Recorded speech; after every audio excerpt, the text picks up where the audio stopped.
Hello everyone, it's time for another EU news update.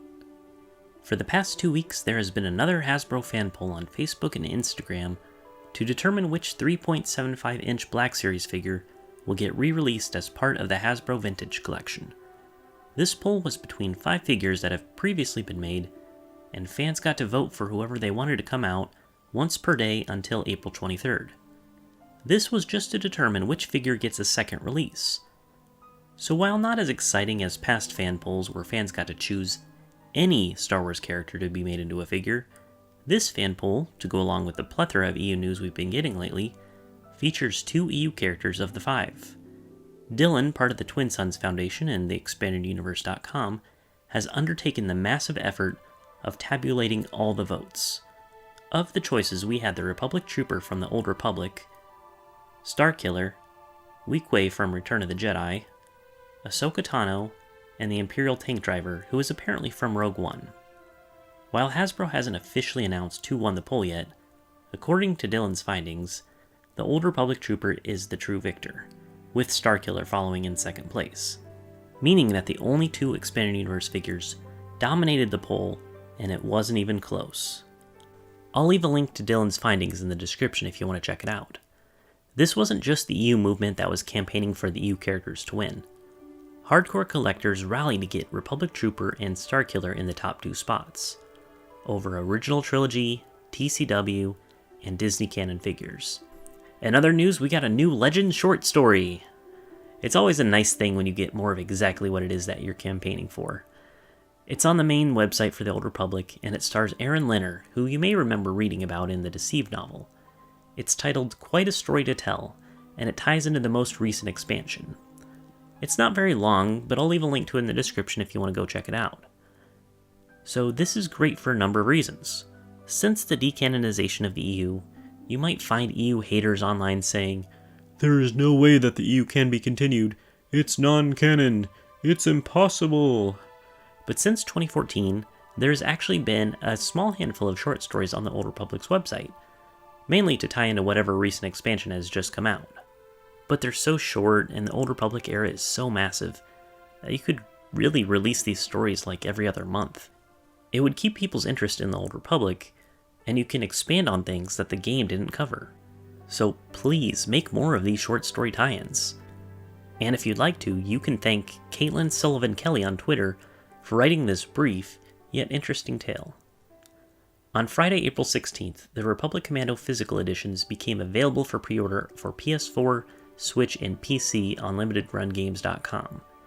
Fortunately, they're going to be available until May 16th, so I'll leave a link in the description for that if you want to grab one for yourself. KOTOR and Revan were trending on Twitter the other day, but unfortunately, it was for the most Twittery reason possible.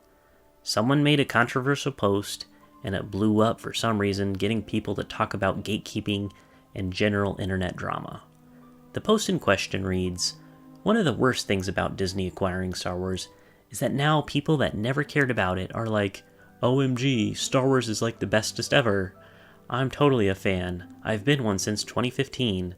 Reylo forever. Baby Yoda is so cute. Wait, what's a Revan?" Yep, so this sparked conversations on Twitter on what makes someone a Star Wars fan. And unfortunately, because the original poster brought up Revan, it became an open invitation for people to bash on Knights of the Old Republic, Revan, or the EU in general. Which, if they're arguing against gatekeeping, it doesn't help your case to bash on parts of Star Wars that other people hold near and dear. Luckily, it's kind of difficult to bash KOTOR and Revan, because it's an amazing game and an amazing character. So to the original post, I actually agree partly with what they have to say, but they went after the wrong target.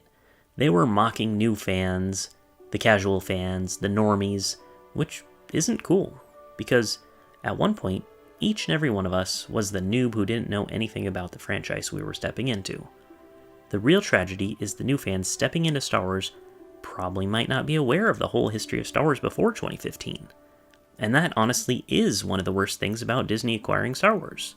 The EU/Legends timeline should be highlighted more. It should be treated as an alternate timeline to the new canon. And if I were the original poster, that's what I would have focused on. The debate anyway on who's a bigger fan is so boring. No, of course you don't need to know who Revan is to be a Star Wars fan, but it might also make you a category of Star Wars fan who is also a Revan fan, or a KOTOR fan, and that's fine. I have next to zero knowledge about Reylo or Baby Yoda. Would that make newcomers who've consumed those bigger fans of Star Wars than me? No. Would it make them bigger fans of the new canon? Sure, but we're both still Star Wars fans. And that's why this debate is so boring, because it's just back and forth blather. Ultimately, fans have their own individual experiences, so who cares who considers themselves a true fan anyway? And I would encourage all in the EU community, if a newcomer asks, what's a Revan? Well, that means they want to know more about the EU, and we should help them answer that question. So that was some fun little Twitter melodrama to discuss, and please note that I was able to do it respectfully, unlike the people who claim to be against gatekeeping, then turn around and target the KOTOR fandom.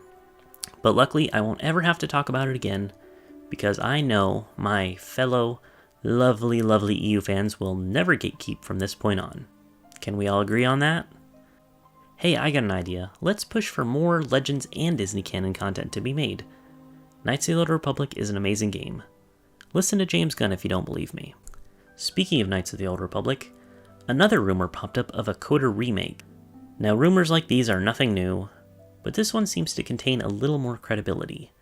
Apparently, Aspyr is going to develop this remake, and it's going to adapt parts of the Knights of the Old Republic into the new canon, which is very weird, as KOTOR is a linchpin for other stories in the EU. It references so much other stuff, and it ties into everything else, that frankly I don't think it would fit. And since the company developing it is Aspyr, my suspicion is that I think this might be another port rather than a full-on remake. But I could be wrong. I'm curious about what will come with this project, but if it's going to be part of the new canon, all my interest will vanish completely, as they would have to change several parts of the iconic storyline to make it fit Disney's canon. And in other news, also relating to KOTOR, the YouTube channel Unreal Cinema is planning on making a Knights of the Old Republic miniseries in the Unreal Engine. It looks absolutely beautiful, and I will leave a link in the description if you want to check out their videos working on the project so far. The best part is, he actually reached out to Lucasfilm to see if this was okay, and he got their blessing to go ahead and do it, provided he doesn't make any money off this fan film, which I think is really cool of Lucasfilm, especially with other companies having a reputation of sending out cease and desist letters on fan projects all the time. So yeah, remember that one dumb article I covered a few weeks ago about how KOTOR is dead, long live the High Republic? Pretty funny that now we have all these news stories about KOTOR remakes, KOTOR trending on Twitter, and KOTOR fan projects, and I don't see anyone talking about the High Republic. I'm recording this video on April 25th, 2021, which, as you may know, marks the 7-year anniversary that the expanded universe has been largely discontinued.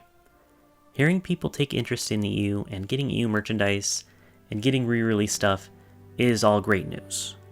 What I really want, is for Lucasfilm to get this wake-up call that fans are still loving the expanded universe.